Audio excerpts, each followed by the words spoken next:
Je viens de voir la promotion, les trouvailles d'Audrey. Ben, je m'empresse de vous en parler parce que la première sera demain. Vous avez sûrement vu l'entrevue que j'ai réalisée avec Audrey Saint-Pierre.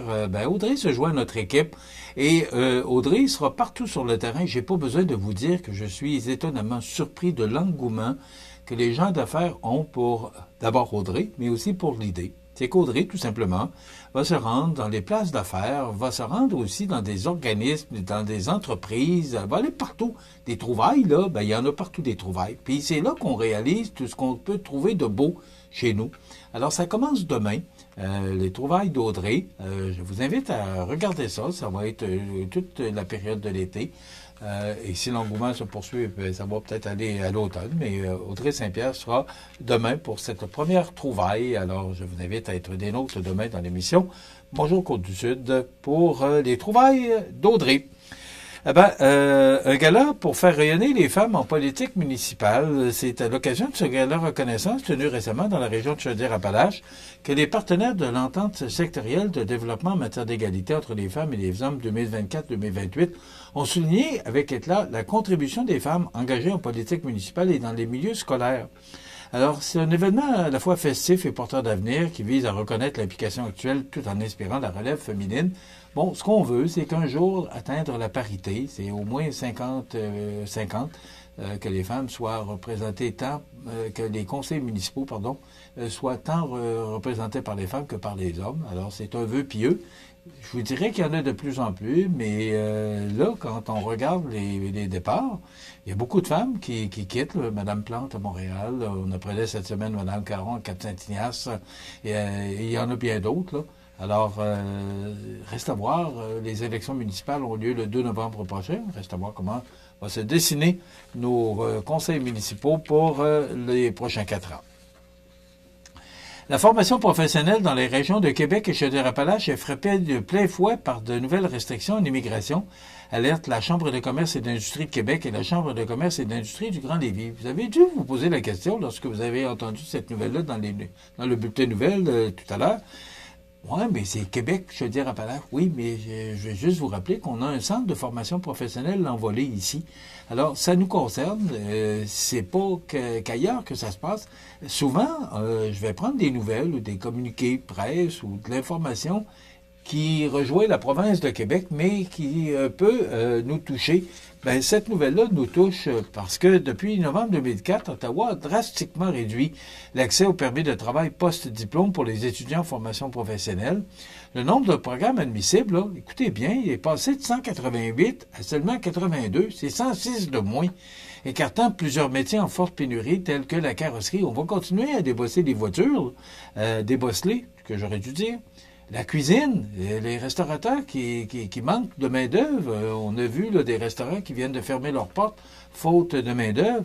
L'électromécanique, le secrétariat médical, la mécanique, parce que les garages, là, on va continuer à avoir besoin d'entretenir nos voitures.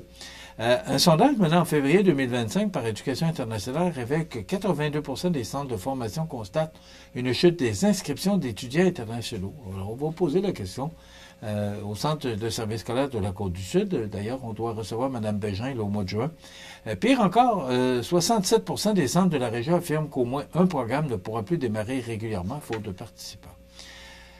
Je trouvais vraiment là cette nouvelle-là importante parce que si on fait, puis on parle aussi de l'immigration, si on forme moins de gens dans nos centres de formation professionnelle, à quoi nos centres de formation professionnelle vont servir?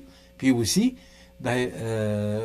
où vont se former ces gens-là pour combler les besoins de main-d'œuvre qu'on a dans notre région?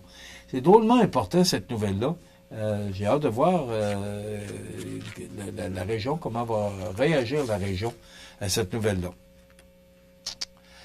Une vaste campagne nationale de sensibilisation. Bon, ça c'est la même chose parce que cette campagne qui vise à rappeler l'importance de respecter les stationnements réservés aux personnes handicapées. Partout, ou à peu près partout, il y a ce genre d'identification, de logo qui identifie les stationnements réservés aux handicapés. Et ce qu'on comprend là, dans ce communiqué de presse-là, c'est qu'il y a des gens qui se stationnent pour être plus près, parce qu'il pleut à boire debout, ou peu importe les raisons. Mais les gens à mobilité réduite, là, c'est pour eux, ce stationnement-là. Alors, une initiative portée par Moël Lépinière et Motricité Québec, en collaboration avec l'Association des directeurs de police du Québec, on a dit, on va faire une campagne parce que cette semaine, du 1er au 7 juin, c'est la semaine des handicapés. Donc, on s'est servi de cette semaine-là pour rappeler aux gens l'importance de ce stationnement-là, de le laisser aux gens qui sont handicapés. Et il y a une campagne là, qui va être... là, actuellement, ça se passe à Montréal, mais jusqu'au mois de juin, jusqu'à la fin juin, là, vous pourriez peut-être obtenir un constat d'infraction parce que vous n'avez pas le droit de vous parquer là. Vous parquer. C'est en anglais, on est tellement habitué, on va se parquer là, de vous stationner là. À Montmagny, c'est le Centre d'intégration physique de l'envol qui prend le relais en collaboration avec Mémo Québec pour distribuer gratuitement du matériel de sensibilisation et rappeler à la population l'importance de respecter ces espaces dédiés. Maintenant, sur la scène provinciale, nationale et internationale, M. Legault était tout sourire après sa rencontre avec M. Carney. On sait que c'était la rencontre cette semaine de tous les premiers ministres des provinces et avec le premier ministre du Canada, M. Carney.